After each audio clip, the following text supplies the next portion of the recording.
This morning suggests the government will start to sell that stake in Lloyds once the share price hits 61 pence. We're about 10–15% away from that now.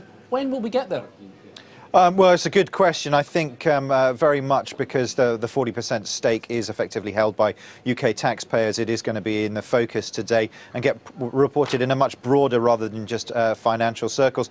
I think we've still got some way to go. Having said that, though, when we drill down these numbers, I know it is a loss. I know it is 570 million, but the fact we're talking about millions, not billions, is a major step in the right direction as far as Lloyds is concerned. And when you drill down and you strip out those one-off costs, it is running at a £2.6 billion profit.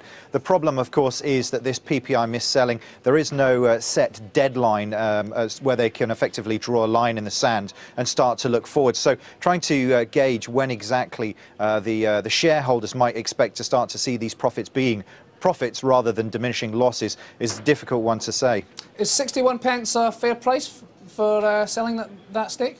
I think when we look across at the Atlantic and see how the Fed and the US have handled many of the companies that they bailed out, I think maybe it would be better to see if we couldn't hang on a little bit longer, extend the timeline. I know politicians have a pretty short-sighted view on these sort of things, and undoubtedly sort of 2015 looms large in their minds when there's potential for the next general election. But I think if it were to be given a bit more time, there could be a decent profit to be had rather than just covering costs. Well, shares Lloyds shares opening down 1.7, almost 2%, so we're moving further away from that 61 pence. Just want to finish up, Alistair, on the sequester in the States. It seems to be building up, dragging on, and this is a big risk, this is a big headwind for markets, isn't it?